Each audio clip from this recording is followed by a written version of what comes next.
Hey, what's up, guys? Welcome back to the War Room, and we're with Totaler Krieg in the Fall of France Part 2. So we're about to enter our combat phase, but before I do, I wanted to clarify an issue. So the scenario asked me to set up Belgium-Holland, but I did it wrong, and thanks to BoardGameGeek.com, I was able to settle it. So basically, I was supposed to just put down this Western influence marker, and these guys can be deleted. I don't need to put that in here. Okay. For purposes of demonstration of what overruns are, I'll explain this. So when I move my panzers in here, and I'm going to keep them in here just because I moved them in here.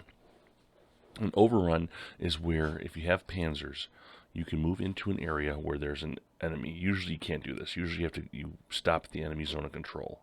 But if they're by themselves and they are down to a single step only, like in this case here, the 112 Belgium-Holland unit, if they're a single step, okay, and they don't enjoy any column shifts, okay, left or right or left for them, then you can do an overrun. Basically what happens, okay, is this unit would be taken off the board, but it would go into the opposing player's force pool. It's supposed to simulate like the Panzer surprised everyone and they didn't have a chance to fight, so they got up and ran. Okay, so I'm going to delete this. Okay, I'm going to keep these guys here because I moved them here and I'm fine with that. Alright. Sorry if this is just a little pixelated. It is kind of close. Alright. Now we're going to go through our attack scenario. France has a couple of things going on here. They have a couple of castles, fortresses, over here down to the south. All right, so this air force was kind of stupid. I don't want to fight fortresses because they get a couple of benefits here. Fortresses provide a left shift, one shift to the left, and if I do win and I fight this unit, they don't have to retreat. They could just take an attrition hit and stay right where they're at. So, being that I only have a couple of turns to do this, I don't know if I even want to spend time trying to fight these fortresses. So, I'm not too sure. Alright. So, I do have one guy here and a bunch of these guys here. Okay. But I have this guy here. He's kind of weak. Let's see. Plus, I'm attacking from a rivered position. That's another downshift. But I can enjoy a HQ range support. I'm within 2 units of this guy. If I really want to push in, I could. So I think to start off this fight, I think what I'm going to do is I'm going to attack here using these guys and these guys. All right, and then of course my I'm going to use my my HQ range support. So let's do that. Let's figure this one out. So I'm going to bring up my notebook because it's going to get a little complicated. Not too much, but maybe a little. So attacker, defender. Let's see here. There we go. Alright, so the first thing I'm going to do is figure out all of these things going on here. So I've got 6 is 12, 14, 15, 16, 17, 18. So I got 18. When you use range support, you get to use the whole benefit of the HQ as if he was there with you. Plus you get a shift. I'm going to do a +1 shift. That +1 will represent 1 shift to the right. Alright. Let's see. Now we'll look at this guy here. He's got 2 and 4, which is 6. Okay. Alright. Now, the HQ is in use, so you don't double up on the defense, but you do get the shift to the left. Whoops. Whoops. What am I doing here?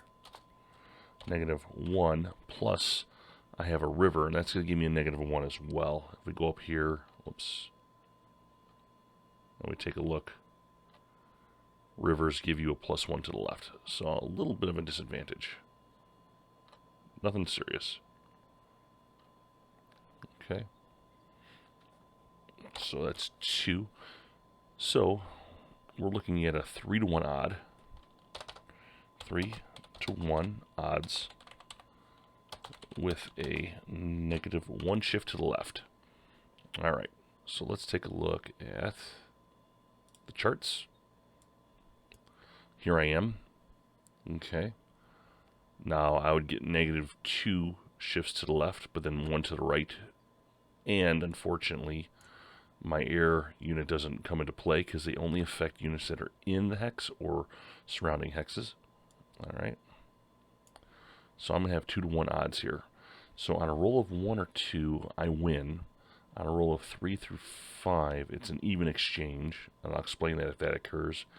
And then at a 6, I lose. So let's take a look. 1. Very good.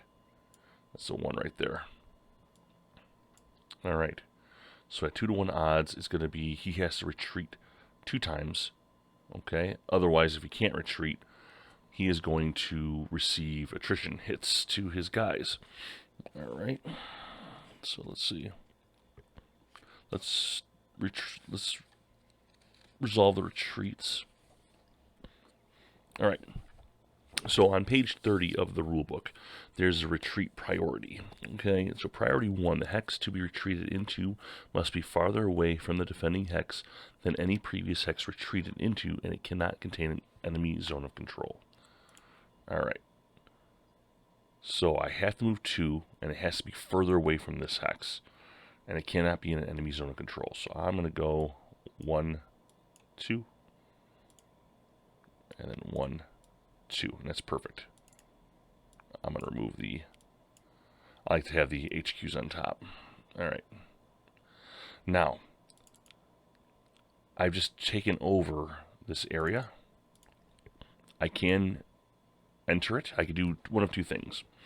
Okay. Let me just go over everything here.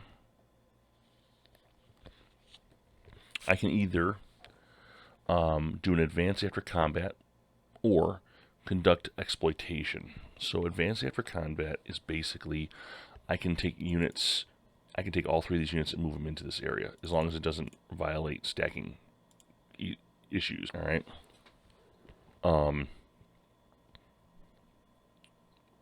Or I can do something called exploitation. All right. So since these units were forced to move 2 units back, or 2 hexes back, I can move a unit that has a movement allowance of at least 2 forward if I want to, as long as there is a armor inside the hex. So for example, there's an armor here. So the armor would move in. I'm just doing this as an example.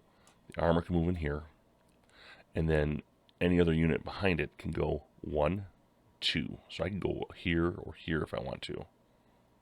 Okay? That's if I want to. Or I can take this guy 1, 2 if I want to. Okay? My choice. My only issue is, do I want to remove units from here, from Brussels when I just got it, or not? Okay? So I think what I'm going to do,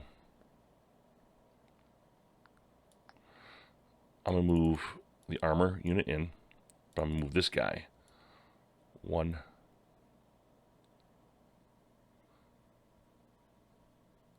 2. And that's the only